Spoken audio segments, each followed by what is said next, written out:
Okay, we're going.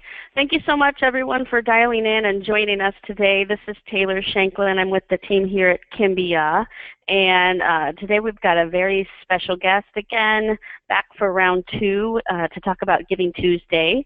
And I'll go through a little bit of housekeeping items at the beginning. Rachel, if you want to flip through the next slide. So back before Giving Tuesday happened, some of you may have tuned in to us with Rachel on our first webinar about Giving Tuesday. But now that the party is over, what should you be doing to really take what you did on Giving Tuesday and turn that into a giving avalanche around end of year and then moving into January 2017? So we want to talk about that today. And I am Taylor Shanklin, aka T Shank, as my friends call me. I'm the Senior Product Marketing Manager here at Kimbia and have been working in the nonprofit technology space for just under a decade now, specializing in peer-to-peer and online fundraising campaigns.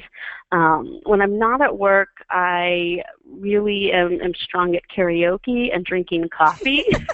But the coffee and the karaoke and really chocolate are also a couple of my weaknesses. But I am a nonprofit tech nerd. I love working with nonprofits and technology and using technology to help nonprofits propel their mission. So something I'm really passionate about, both in my personal life, participating in, online fundraising campaigns on the side, and also working with organizations in my work life as well. If you want to follow me on Twitter or Instagram, I'm at tshankcycles.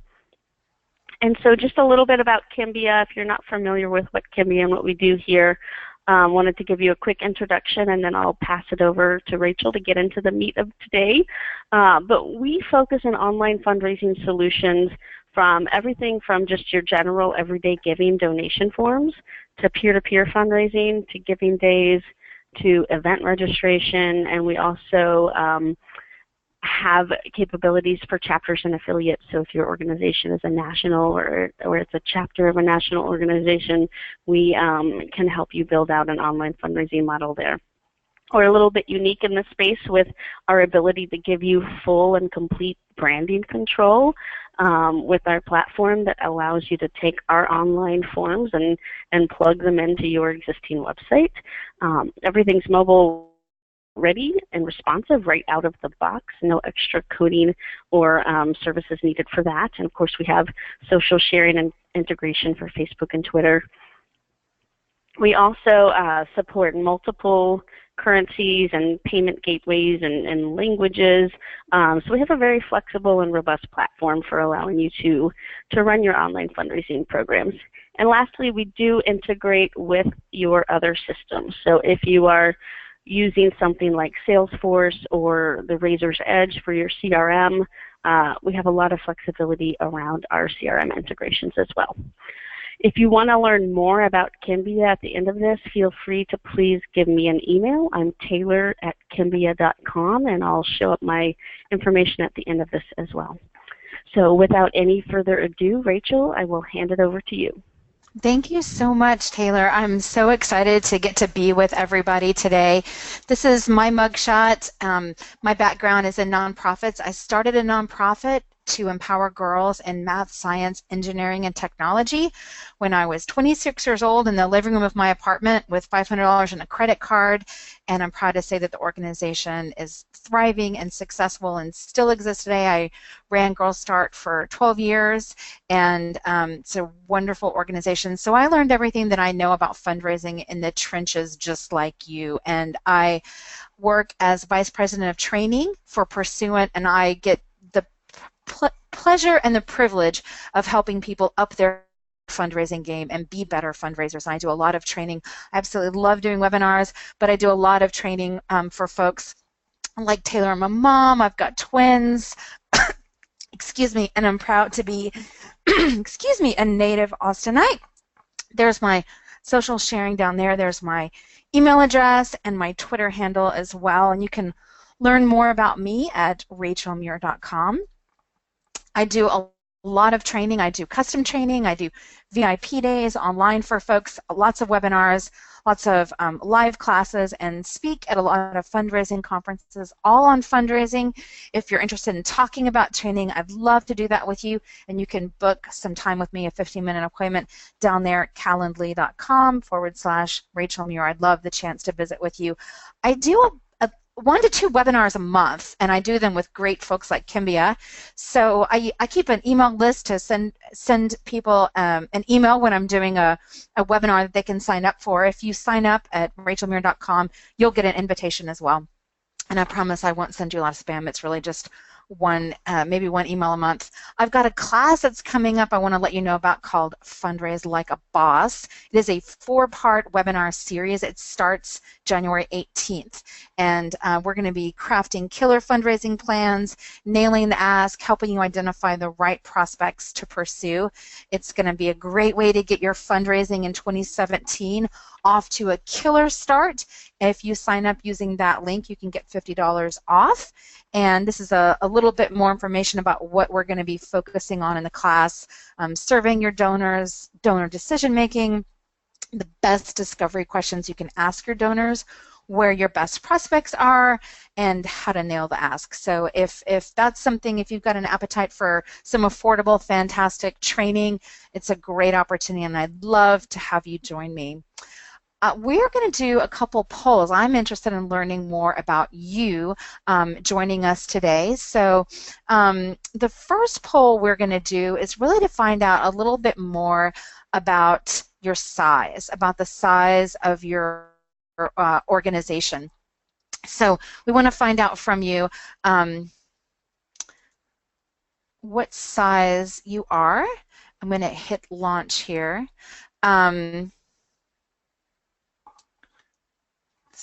See if you guys can see it. Yeah, there we go. So please, I invite you to type in your answers here. Oh, great. So it looks like the vast majority of you guys are under 1 million. So most of you guys are kind of small, but we still got people voting, but wow, 73%. So most of you guys, you're going to see a lot of great content today, and it's really, you're going to get so many great tools and takeaways that you can put to work right away. Some that are free, some that are extremely inexpensive, but there are lots of tools for folks that are smaller organizations. So looks like the biggest group of folks that are joining us today are under 1 million, and the second largest, 63% of us are under 1 million, and 17% are 1 to 3 million, and 13% are over 10 million. So those are the results of that poll. I would love to ask you guys another question here in my poll. So my next poll is going to be to find out how long you guys have been in fundraising. So you've got a few different options here. You could be brand new meaning you've been in the sector for less than a year, and if you are, I want to give you just a piece of advice while you guys are typing in and answering this poll. Play the new card as long as you can, because it's a great excuse to do a lot of fantastic, super robust donor discovery. So don't be afraid to play the new card. Looks like most of you guys have been in the sector for 1 to 5 years, about 38% of you. I still have a few people voting, and everybody else is kind of neck and neck. So almost half of you have been in the sector for 1 to 5 years, and kind of equal groups of you have been in it either less than a year, or 5 to 10 years, or 10 years or longer. So that's awesome. Thank you guys for taking that poll. It's really great to get to know from you what your size is. And I've got one last poll, and this is just about Giving Tuesday. I want to find out, like, how was your Giving Tuesday compared to last year? You know, so here's this poll that you should see coming up here. Better, about the same, worse. Maybe you didn't participate. For many of you guys joining us, this might be your first year to ever do Giving Tuesday. So looks like people either did better or about the same. We're not totally full in terms of voting. We still got people that are chiming in with their responses. But it looks like most of you guys did about the same. So overall, statistically, Giving Tuesday this year, overall aggregate giving looks dramatically higher than last year. But of course, we've got so many different organizations that are joining us, and so many different organizations saw, I think with the election, we saw some really high activity from many groups, and maybe for a lot of other groups, it was about the same as last year. But looks like for most of you guys, and we still have people voting, but it looks like for the vast majority of you, about 32% of you did about the same as last year. 27% did better. Congratulations to the folks that did better.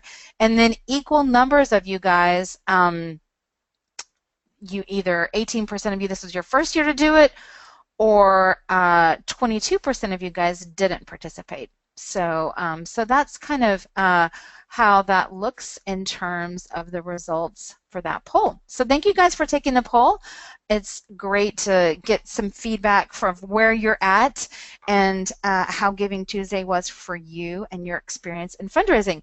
So here's another just shot at what we're going to be talking about today. We're going to kick things off talking about how to retain and upgrade your end-of-year donors. I'm going to talk with you about some tips to do some thank yous that they'll cherish, some tips to help you reveal your donors' interest, and then we're going to talk about some digital tools. I'm going to give you some amazing tools to walk away today, putting in your toolbox to do great discovery, to get the visit, and to do great stewardship with your donors. So especially for all of you guys that are joining us, almost half of you from smaller nonprofits, you're going to get a lot of tools that are free or inexpensive today.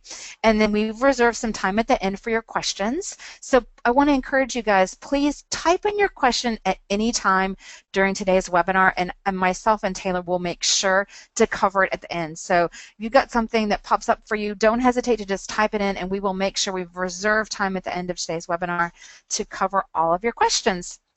So my first piece of advice for fundraising here is the heart of being able to successfully retain and upgrade your donors is knowing what your donors care about and learning more about what your donors care about. I like to say in fundraising, let's read less minds and ask more questions. I'm really passionate about doing really great discovery with your donors.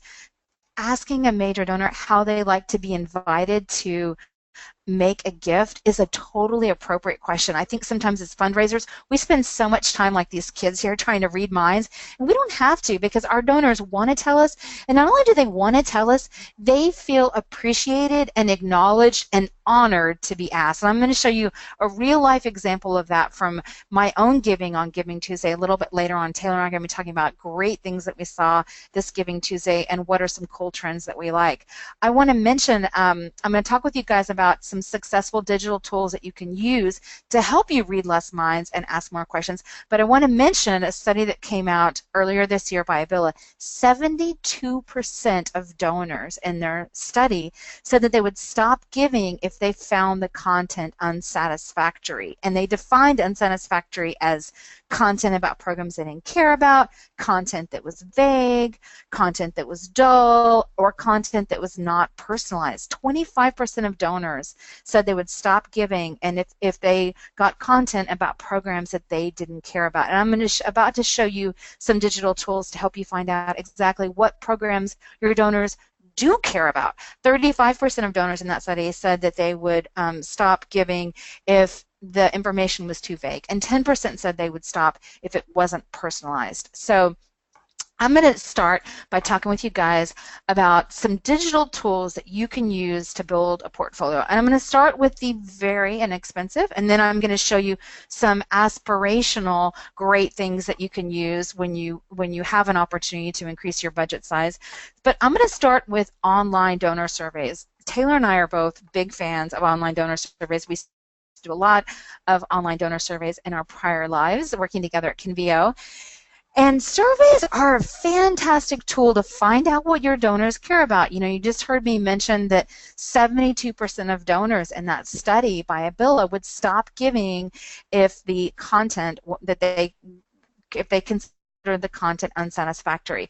And surveying your donors is a great way to find out what content do they care about. Now, you're seeing a great example of a survey. You're seeing like 3 screenshots here of a survey all on one slide. And there's one thing that you're not seeing in this slide, and it's the most important thing about a survey, and it is, you guessed it, this subject line. You have to have a killer subject line to have a successful survey. So you're not seeing the subject line here, but the subject line is absolutely king. I spend a lot of time crafting killer subject lines to get people to open my emails, and I know Taylor does too. One of our favorite tools that we like to use is subjectline.com.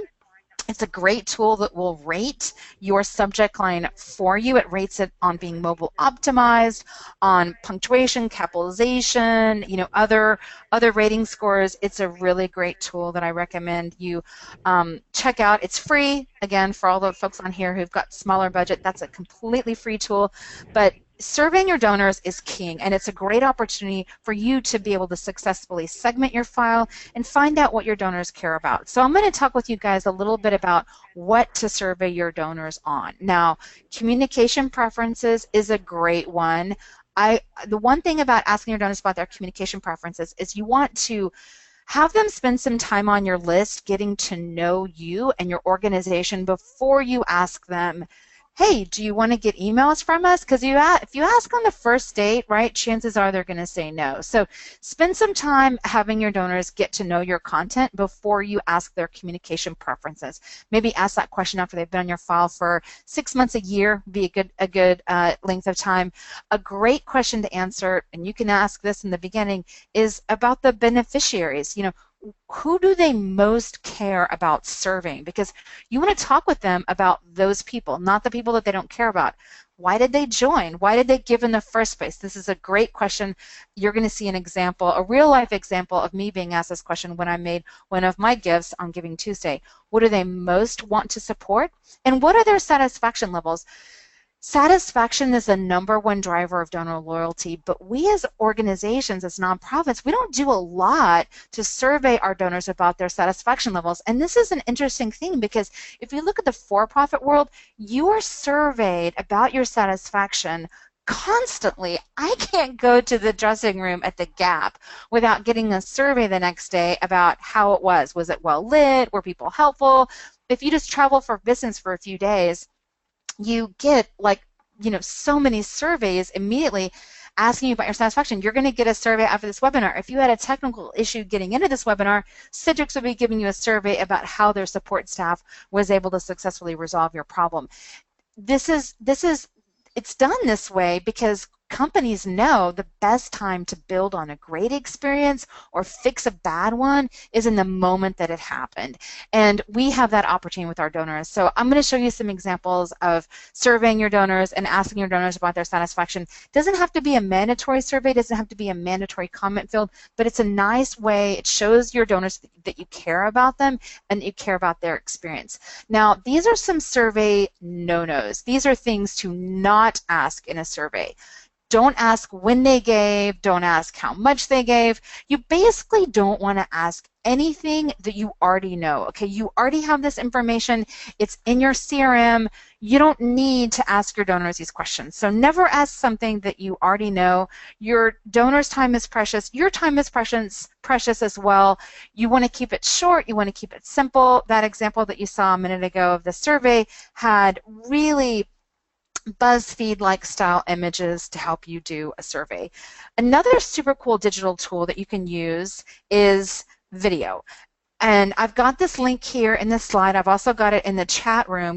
We don't have the technology to play this video for you now, but you can watch this video. And this is an example of using video to prioritize a portfolio. And what that looks like is you send out a printed invitation or an email invitation. It's got a personalized URL, so Operation Small / Rachel Muir or / Taylor Shanklin, and she clicks on the video, and it's that personalized URL that allows you to track, did the recipient watch the video? Did she watch all of it? And the video is interactive in the sense that there's an opportunity for someone to click a button and say, yes, I would like to have a visit. I'd like to have you contact me. I'd like to learn more. I'd like to find out more about how I can help. So the idea here is that you're using your data and you're using email and you're using a personalized URL to really prioritize a portfolio and identify what donors want to have a deeper relationship with you. This is an investment, but it's scalable, and it gives you the opportunity to kind of build a funnel of your file and allow you to spend more time on actual visits than pounding the pavement and making phone calls to get visits with donors. It kind of gives your donors a chance to actually raise their hand and identify themselves as, yes, I'd like to hear more from Habitat for Humanity. Yes, I'd like to hear more from Operation Smile. And again, if you watch that video that's in the chat, the URL's in the chat, you can see more about that. So we're going to talk a little bit about innovative stewardship and tools, and Taylor's going to kick things off talking about some tools at Kimbia. Awesome. Thanks, Rachel. So I want to talk about efficiency, and it's one of my favorite topics to talk about in a variety of ways, but I really like looking for efficiency and working with nonprofit organizations around, okay, how do you move the needle faster and improve by improving the donor experience? So when we're thinking about Giving Tuesday and taking a campaign like Giving Tuesday and looking at, okay, how do we build upon that, and how do we make it easier for, maybe we have some new donors who came through this year on Giving Tuesday. How do we make it easy for them to give again, become repeat donors, maybe become sustaining donors? One of the tools that we have here at Kimbia is something called Simple Pay, and I like to think about it as the one-click payments for the charitable world. So if you go to Amazon right now, you can, set up one click and, easily just with a click of a button say, okay, I put this in my cart and buy it, right? So making it that easy for donors to give to your organization and propel your mission is also something that we can do and should be thinking about, right? We've had clients who use Simple Pay with their online fundraising tools through Kimbia see 30+% higher conversion rates in getting past donors to give again. It's a very quick and simple two-step process for the donor. Since you already have their information, all they have to do is type in their name and their zip code and confirm their credit card, and then they can donate. Also, all of the information remains secure.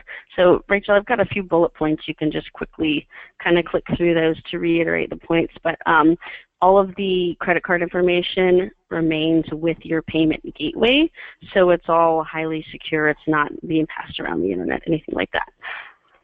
And so I've got on the next slide just a quick example, and again, I think as we're thinking about, okay, how do I take what I've done with Giving Tuesday and build upon that, right? For end of years coming up around the corner, and moving into 2017, thinking about your programs and nurturing those new donors of yours and those returning donors. So just a quick kind of walk through the process here, how it works within Kimbia. If you have your donation forms on Kimbia, so if you're currently using Kimbia, this is something that if you'd like to get more information, shoot me an email, taylor@kimbia.com, and I can get you hooked up with our support team to help you, talk through how we could set this up for you if you're not using it. But what you do is there is a secure access token that you would set up within your Kimbia platform, and basically how it works is you add that link to the links that you're sending out in your emails, the link that points to your donation form on your website. When someone who has already given to your organization through your forms before gets that email from you, so that email appeal, they click on the donate link or they click on the donate button, that link has a special token in it. And that token takes you to your Kimbia form, which then looks like this. This is an example of it where you see it's very, very simplified and streamlined. So you see it's got the last 4 digits of the credit card. So again, it's asking the donor to just verify that that's the one that they would like to donate with, select the donation amount, and they do the secure verification of adding in their zip code and making the gift. So it takes away all of the additional layers that we typically see with having to, pull out the credit card, type in all of the billing information. You already have that. So if you're using Simple Pay, you've got the donor information if they've given to you already. And again, this just makes it that much easier to get them to give again. Awesome. So I'm going to talk with you guys a little bit about Giving Tuesday. And it sounds like a lot of you guys did the same, and some of you did better, and some of you did and did not participate. But I mentioned that I had an example of something great that I saw when I was doing Giving Tuesday. So I was really excited about Giving Tuesday. I'm always excited about giving as a donor. I'm excited about doing my end of year giving.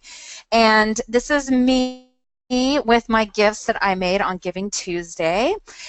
And this is a really great response that I got when I made one of my gifts to the ACLU.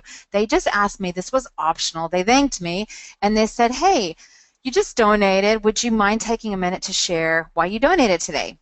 This is simple. This was optional. I didn't have to do it. This was all pre-filled out for me, right? All these boxes in yellow. This was pre-filled out because I'd already entered it in my credit card, and it just gave me the option to share why I was choosing to make that gift today. This is low-hanging fruit for you, and this is the thing. If your donors write why they made that gift, if your donors are writing a personal note on a sticky pad and including it with their check that they're mailing into you, that is a donor that really cares about your cause. That is a donor that wants to be known by you and wants you to know why you matter to them. And that's a donor that is a great prospect for sustainer gifts that Taylor just mentioned, that could eventually be a great target for a planned gift. This is a low-hanging fruit on an opportunity for you to let your donor reveal something to you about why they care about you so much, and for you to really leverage that information to really be able to deepen your relationship with that donor. So again, low-hanging fruit. I would recommend having a pop-up box like this after your donor makes their donation. It's not mandatory that they fill it out, but if they want to, they can. Now, this is the response that I got. Sorry, I didn't animate. I did get a response when I made this gift, when I filled this out, and the response that I got was like, hey, we're not necessarily, the response that I got after I filled out was, due to the nature of the volume of responses, we may not be able to follow up with everybody. Okay, well, that's cool. I didn't expect you to follow up with me right away on why I'm making my gift. So my advice to you is just do this. You don't have to give them a disclaimer that's gonna give them an indication of when they're gonna hear from you next about why they gave to you. Just have it be the comment box. They can fill it out, they cannot fill it out. Here's another great example of this. I love this. Please tell us why you're supporting the solar revolution. So this is after you've already made your gift. Just have an optional comment box. They can fill it out or not fill it out. It doesn't need to be mandatory. Do not make it mandatory, but this is a really nice way to have your donors reveal something to you about why your cause is important to them. And it's practically free. I'm sure you've got those tools in your toolbox. So speaking of tools, here's some other great tools that you can use to really get to know your donors. So this is kind of, I like to refer to this as legal stalking with your donors or your prospects. Of course, LinkedIn is a great one, and if you haven't already added your donors to your network on LinkedIn, I recommend you doing so. Write something personal in the copy like, it was great to meet you at blank, or we're so thankful to have you as part of our family, family, I'd love to stay in touch. Don't just use the standard boilerplate copy. Make something a little bit more personal. Google Plus is an open platform just like Twitter is, just like Pinterest is. It's not considered weird or creepy to follow someone on any of those platforms, and it's a great way for you to find out what issues they care about. Charlie is a really cool app, and you're going to see a screenshot of it next. It's a neat app that plugs into your email calendar and will give you a background dossier, if you will, on the people that you have appointments with. It's pretty cool. You're about to see it. Norbert is a cool tool that's free. These are both totally free. All of these are free unless you have a paid version of LinkedIn. I don't even have a paid version of LinkedIn. All of these are free tools, so yay free, Merry Christmas, Happy Holidays. This is my my Christmas stocking to you, friends. Yeah, Norbert is just a free tool to help you get someone's corporate email account. Banana Tag is a really neat tool to track emails. You get 5 free a day, and if you need more than 5, then you upgrade and have a paid version. But you can have 5 free emails, so that's a nice to have in terms of, did your donor read your email? Did your donor read your proposal? And then BombBomb, you can have a free trial on BombBomb for 2 weeks, and then you have to upgrade to a paid version. I've got a discovery guide up down there that you can see at the bottom that's got lots of other great tips for doing fantastic discovery. This just kind of legal stalking gives you the background. So I promised I was going to show you Charlie. My colleague Raina turned me on to Charlie, and this is a really neat tool. Again, you download it with, it's like a Chrome extension or an Outlook extension. You download it, and it will give you a dossier, a briefing, if you will, on all of the appointments that it sees in your calendar. So here's an example using Ryan Holmes from Hootsuite.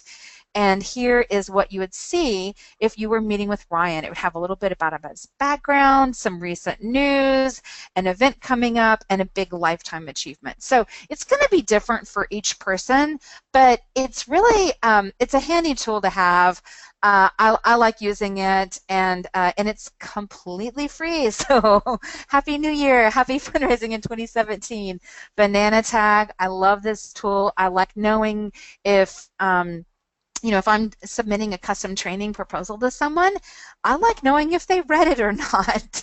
And this is exactly what that allows you to do. It'll tell you when the person read your email, how many times they read it, where they were when they read it. Here's an example of what that looks like on the back end. So this is me in this is just my inbox, like an email I'm about to send out, and and you see this button down here that says track, and it has templates. It'll track it to your CRM.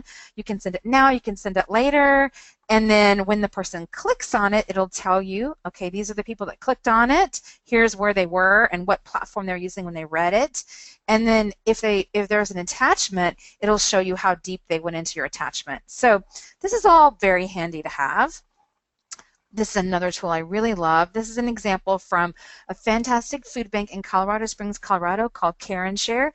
And this is a tool, excuse me, BombBomb, BOMB.com, and this is video email. And this organization is using video email primarily to thank donors and invite donors, but video email can be a really great tool for you to use to get visits with donors, especially if you've got a portfolio of donors locally. It's a great tool to use to get visits with them. You can watch the video of how this organization is using video down there at the bottom, the bit.do care share.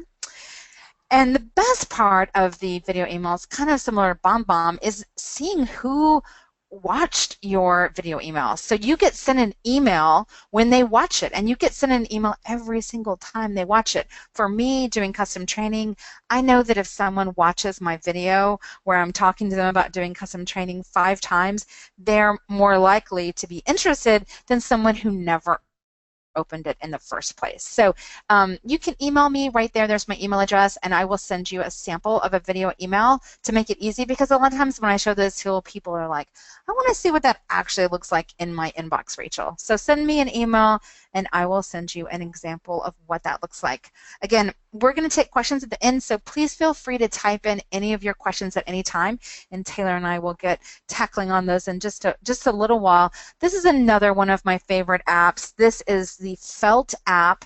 It's feltapp.com. This is available on the iPad. This is not available on a desktop. This is not available on an Android. This is only on an iPhone or on an iPad. This is a great company. These entrepreneurs in Telluride, Colorado, went to a dinner party. Husband and wife went to a dinner party. After the dinner party, the wife said, I wish I could send the hostess a thank you card right now from my phone. Boom! They created a company. They got $200,000 from Mr. Wonderful on Shark Tank, and this is their whole mission is bringing back the thank you card, which I love, and there's no greater way to show donor love than a thoughtful handwritten thank you card. You're seeing a picture up there on the right of my twins and an envelope. So this is an actual physical card with a physical envelope with a real stamp, and you send the whole thing from your iPad. You can use a stylus, or you can use your finger, but you never get out a pen and write anything. You never get out a stamp. You never lick a stamp. This whole thing is done from the iPad. They made me these mock-up examples of some nonprofits, and then I'm a subscriber, and I had them make me custom stationery for $15. So it's very inexpensive too. It's like $5 a month to send 3 cards. For $15 a month, you can send 5 cards and get personalized stationery. So that's my personalized stationery down there. I love stationery, and this is a neat tool. They have a lot of funny, quirky, irreverent cards. It'll pull up all the photos from your iPhone or your iPad, Instagram, from Facebook, so it's really easy to use and a neat tool. This is another kind of similar idea. I haven't used this yet. I would feel like I was cheating on my friends at Felt app if I were to use it.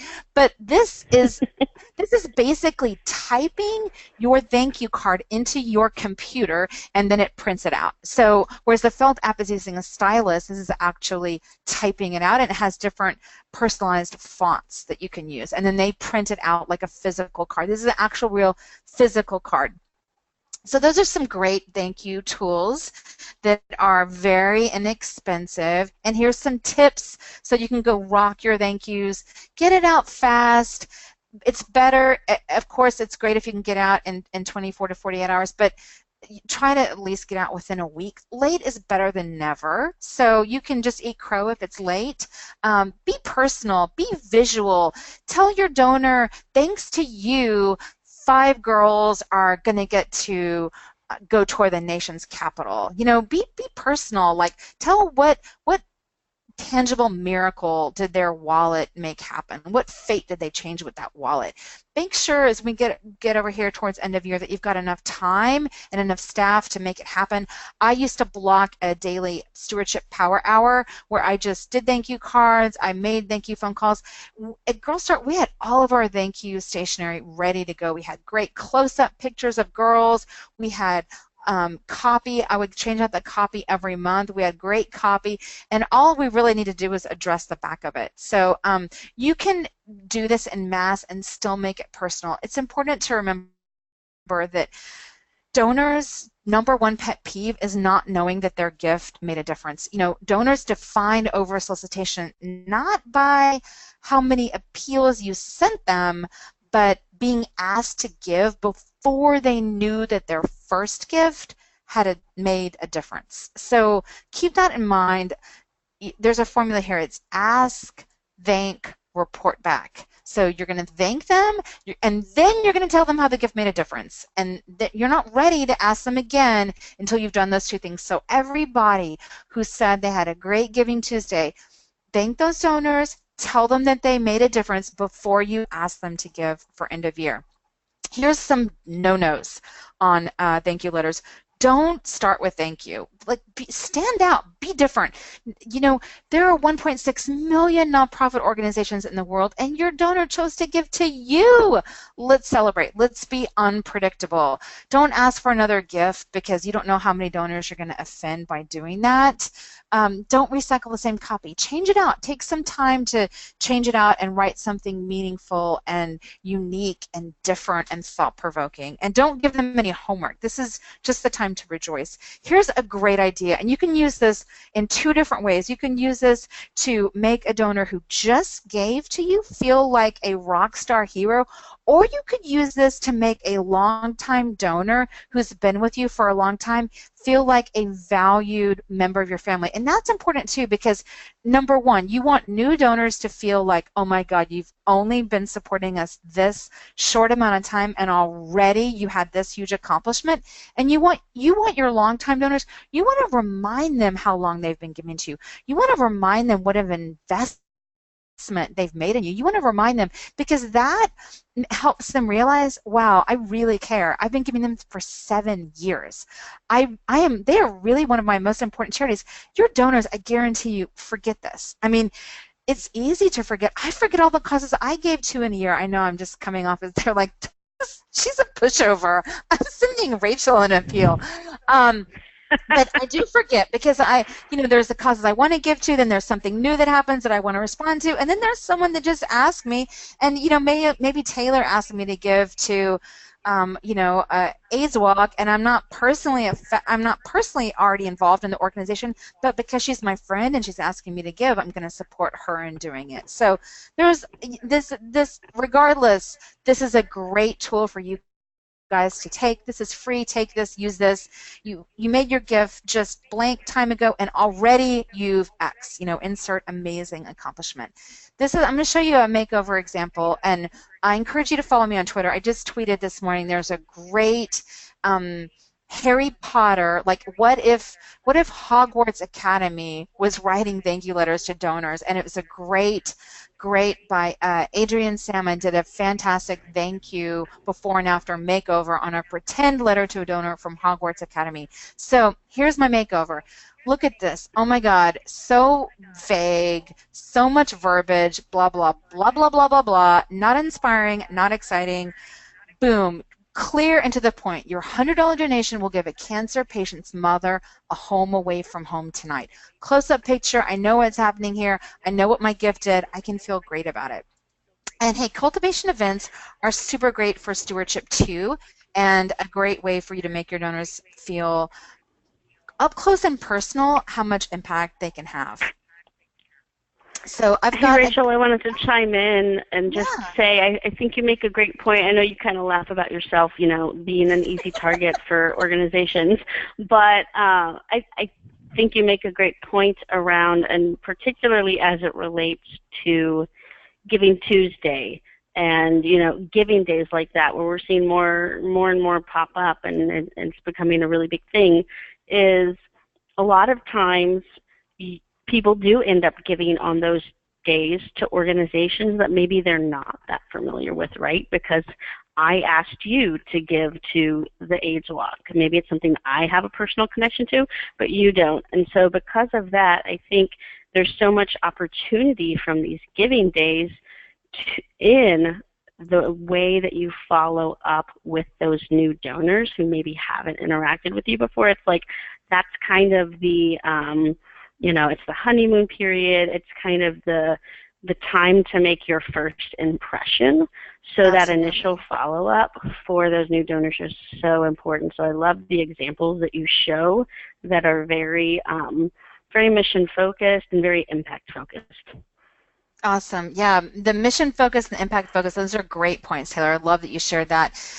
Here's a tool that you guys can have to make this easier for yourself. This is a stewardship plan. I'm really ambitious. Taylor and I don't know how to do anything halfway. We are all in. And this, I used to have this stewardship plan set up by dollar amount. And I stopped and I was like, the thing that's true about fundraising is that our donors don't know what kind of love and attention is waiting for them at higher gift amounts, but most organizations withhold the real love and care and feeding and attention for donors that are giving significant gifts amount. And I guarantee you that most of you on this call today have a lot of donors who could be giving far more, and they're at the bottom of your file and they're not giving that. And you might be holding back on giving them more appreciation and more engagement. because they're not giving those larger amounts, but it's getting that love and attention for you that's going to make them feel like, wow, my gift really does matter, and I really like this organization, and I'm really connected with them. So these are some things that you can do. I encourage you to download this, and I challenge you to just do as good of a job as you possibly can. I thought about making this and having this be like a beginner's guide and then a stewardship on steroids to have like different levels, but I can't hold back. I mean, if you do half these things, you're going to be doing better than most of the people out there. So I challenge you, with scale and efficiency, especially with a lot of these great digital tools that Taylor and I have been sharing with you today, you can do these things with very little time. You just need to have them prepared in advance and really establish a routine around it. And like I said earlier, your donors don't know what kind of love and attention is waiting for them at higher gift amounts. And we know, and Penelope Burke talks about this a lot, and she's preaching to the choir here, fundraisers rely too heavily on gift value as a determinant of future potential. You've got a lot of donors that are giving small amounts to you today that could be giving much larger amounts, but there has to be something that's going to pluck them out of that bottom tier and inspire them to give more. So these are some things that you can do, some great stewardship ideas. Have your board members make thank you calls at the board meeting. Give them a call at the holiday season, Thanksgiving, Christmas, just letting them know that you're thinking about them. Valentine's Day, another super unsung holiday. Any holiday that matters to your mission is a great one too. Earth Day, any religious holiday that relates to your organization or your mission, spiritual holiday, big accomplishment in your history. This is one of my favorites, and so few people do this. And of all the organizations I give to, I've never gotten never gotten a card on the anniversary of my first gift.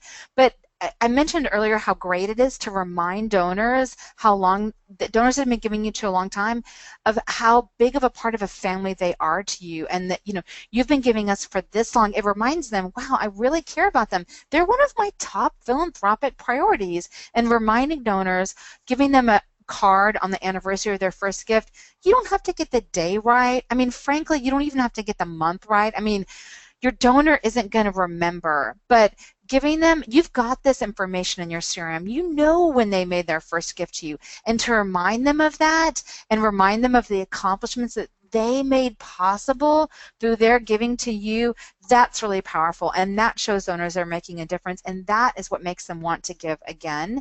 And I would challenge all of you guys, do a welcome call for your first-time donors. Roll out the red carpet. Make them feel special. Make them feel appreciated. I mean, I just got that invitation to say why I was supporting the ACL, and I was on fire. It doesn't take a lot. So I'm going to challenge you guys.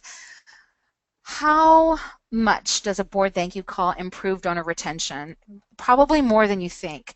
A thank you call from a board member boosted retention more than a thank you call from a staff member. Now, I'm showing you that. I still want you guys to have your staff call your board members and thank your board members. But this is one particular study. This was donors who had given $1,000 or more. In this particular study, these particular donors got a call from a board member within 24 hours. Now, I'm not saying that's possible for all of you. If they get a call from a board member within a month, that you're doing pretty good there. But in this study, to be statistically true to the study, they got a call within 24 hours, and these people gave 39% more than donors who didn't get a thank you call, and a little over a year later, they were giving 42% more than donors that didn't get a call from a board member, and they had 70% retention. 70% retention is something we could all be really excited about. These are some great discovery questions that if you're going to have board members call your donors and thank your donors, give those board members a script of what to say, the gift the donor made, and a couple of questions that they can be prepared to ask the donor if they get the donor on the call. 99% of the time they're just going to get voicemail, but if they get the donor on the phone, these are 4 great questions. Maybe they ask 2, but these are 4 great questions they can be prepared to ask the donor on the call. So I want to give you guys encourage you guys. We still have time for questions.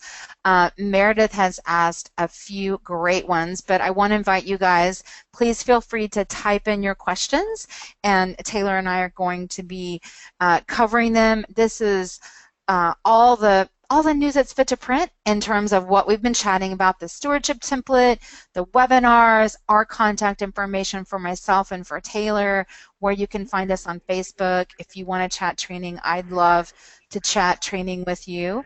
And while we let you guys type in your questions, I know Taylor wanted to say a couple things about Kimbia. Yeah, so again, thanks everyone for joining us today. If you want to chat training, Rachel is an amazing resource, so please do reach out to her. If you want to chat about online fundraising tools, please shoot me an email at taylor@kimbia.com, and we would love to chat with you and talk through a variety of tools that we could help you with. I've gotten a couple of questions about the slides. We will be sharing out the slides and the recording with you, so just be on the lookout in your email over the next 24 hours. You should be getting an email from us. And I did actually get a question about end of year fundraising, and it's perfect because I had a slide on it ready to go. So and the question was, what can we be doing right now for end of year fundraising? We had Giving Tuesday. We do want to turn this into a giving avalanche. So what should we be doing right now? And something that my team put out recently is an end of year fundraising roadmap. So within the whole time span of the end of year months, we kind of talked about 5 things to do right now, 5 things to do in December, and 5 things to do right before end of year. A couple of things that I wanted to highlight and call out in here again is someone who's been working with various organizations on end of year fundraising for a while now. Is first and foremost, make sure your whole organization has your end of year fundraising plan. So if you work in marketing and communications, and you're the team who leads, the end of year emails and everything like that, just make sure everyone else kind of knows what you're doing, so that they can help promote it as well. Even if you've got people in finance or development or accounting, everything like that, it's good to just make sure your whole organization kind of knows what you're doing for end of year fundraising. So if you have a calendar and you can just turn it into a PDF and share it out, I recommend doing that. A couple of other things that are highlighted here on the roadmap that I do think are really important too is, don't feel like you have to suppress all of your recent donors. I think there's opportunity to look at the donors who've given in the last 30 days, like those donors to Giving Tuesday, and send them a different communication. You don't want to send them nothing. You definitely want to communicate with them right now for end of year, but send them a different message than you send to people who have given, who maybe haven't given before, or those who have given, earlier on in the year. So give them more of a thank you and gentle nudge type of message if they are someone who have given to you within the last 30 days. I think those things will really help you out in terms of your communications. And then one other tip in here that I wanted to really point out as well is to a reminder to contact whoever you're using for your email marketing. End of year is very, very busy for email marketing tools. And, if you're worried at all about things going out or getting stuck in a queue or anything like that, just make sure you're having a conversation with whoever you're using for your online marketing, and kind of make sure that if there's anything, if they work specifically with nonprofits, for example, make sure there's anything that you should be doing to get things scheduled early or anything like that. So just some quick tips and tricks. If you want to download this whole roadmap, it's on our website. Just go to kimbia.com and then click on resources and go to the tips and videos. We can also send out a link to this in our follow-up email when we send you the slides. But I wanted to thank Rachel so much for her amazing content, and good, very, very tactical tips, and thanks for joining us again for round 2. And thank you everyone for your time today. We really appreciate it and really, really enjoy spending the time with you. Yeah, it's a blast to be with you guys. We still have a couple minutes if you guys want to type in some questions. I know one person asked, "Hey, these are so many great tools. Which one would you recommend I use if I have really limited time?" And I would say the stewardship plan, so that you can stay organized and you can be thoughtful and intentional. The whole thing about a stewardship plan is that you are crafting business rules for how you're going to treat your donors, and it's a great way to, Taylor just talked about like creating a culture of philanthropy within your organization. She was mentioning having your finance staff and have everybody know what you're doing for end of year, and having a stewardship plan where you have a thoughtful strategy for how you're going to cultivate those donors and thank those donors is a really important, critical part. So I would say that would be my number one thing. If you only did one thing, I would say do that. We still have a couple minutes if you guys want to type in any questions. I also had someone ask a question about surveying, tips for surveying and how often they should do surveys. So I would recommend putting an optional comment box after your donation form, like that pops up as a window after they make their gift that just says, we'd love to know why you're supporting X. We'd love to learn more about what inspired your gift to X being your name of your organization. And I would recommend doing a donor satisfaction survey at least once a year, if not twice a year. I would recommend doing a survey on your donors on, beneficiaries, what beneficiaries they care about. I would target for your whole file. You want to suppress people that you know their interests really well, but for your whole file, I would really target like 4 to 5 questions. Do it, as you saw, really simple BuzzFeed-like style quiz. If you have questions or want to learn more about, I'll go back to the slide with our contact information. If you have questions and want to learn more about, hey, what are some survey tools you recommend, or where, if you want to email me and I can send you some examples of sample surveys. But those are at least a couple times a year is a good starting place to find out more about what programs your donors care about, and also be able to gauge your donors' satisfaction levels. It's huge because you could be able to successfully intervene between these tips that I've given you and keep a donor from becoming a lapsed donor. And like I said earlier, the best time to intervene is either at the height of a great experience or at the bottom of a bad one, and get in there and fix it. Albertha wrote a great question. What advice can you give when I am pretty much the entire admin staff? So that's a great question. So what I would say is, download that stewardship plan, do your best. I mean, try to tackle like, start with a primary goal of getting out thank yous in a certain, within like 48 hours, or if you can't do that, within 1 week. Like, start small and build. You'll see results from what you're doing. And maybe there's times that you can take out where, if I'm guessing since you're admin, you're doing gifting or receiving, maybe there's times where you can take out, you could schedule in a stewardship power hour and you could make those calls. I was talking to an individual, a gift officer. She's no longer there. She's moved to another organization. But I met her at AFP International, and she was like, I've been coming to your webinars, and I took your advice, and I did stewardship thank you calls for my, smaller donors on my file, and we literally doubled our individual giving revenue from doing that. We literally made a commitment. We took off like 2 days. I took off like 2 days every quarter and did this, and they literally doubled their revenue. So these things work. Make a commitment to it. Make a practice, just like we've got our yoga practice and our spiritual practice. Make living on your donors a practice. Donor love.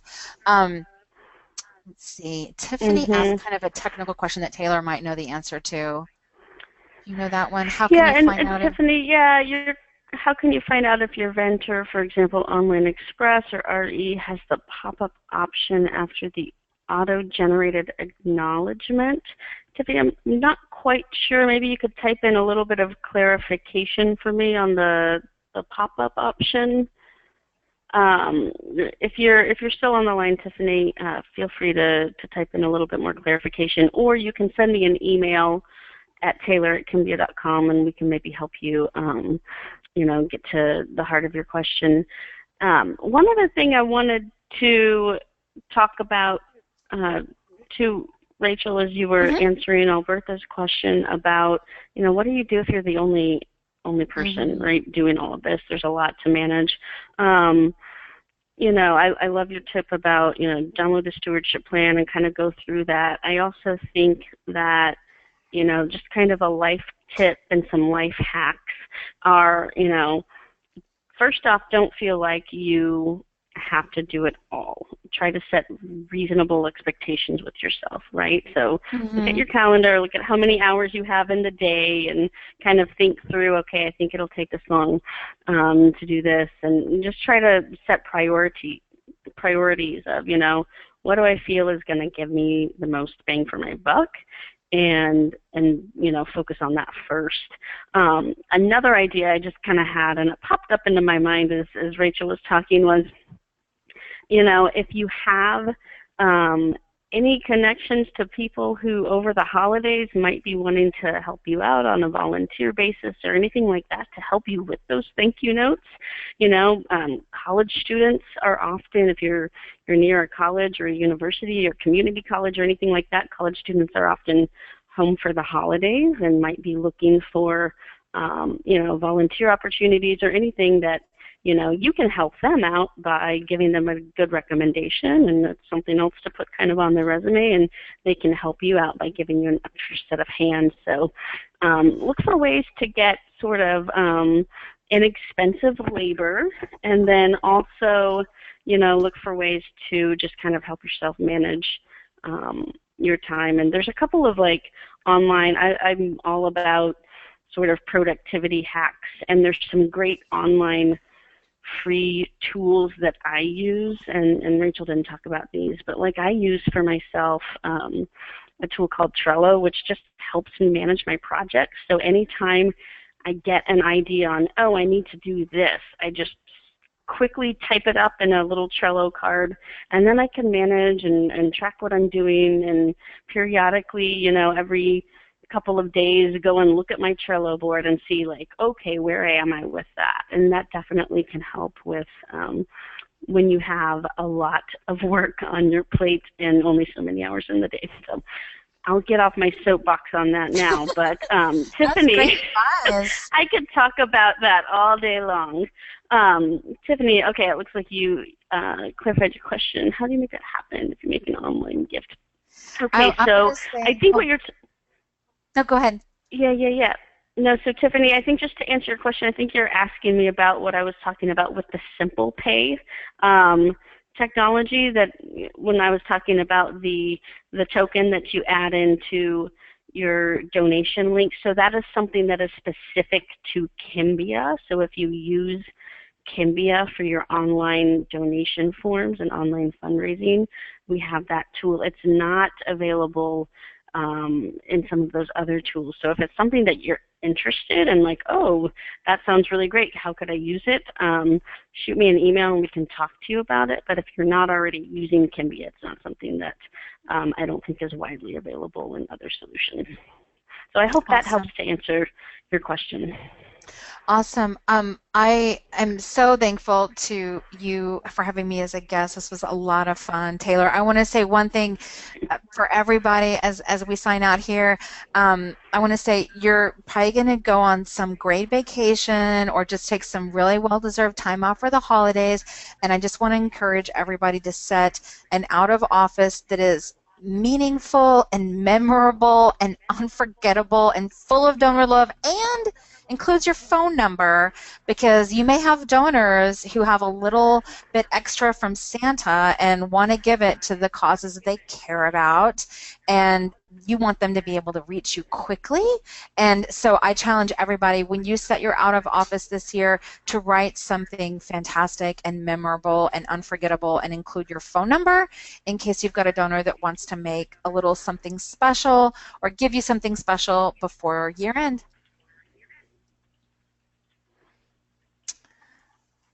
Thank you guys so much for having us. Thanks for joining us. I'm going to close out, and Tiffany, Hey, I'll follow up with you via email and help kind of finish answering up your questions. So thanks everyone for joining us, and we will be getting the recording and the slides out to you in your email inbox within the next 24 hours. Thank you, guys. And hey, we've got a survey that we're going to send you, so we'd love to hear your thoughts on what you thought about the webinar. Yeah. Thanks so much, everyone.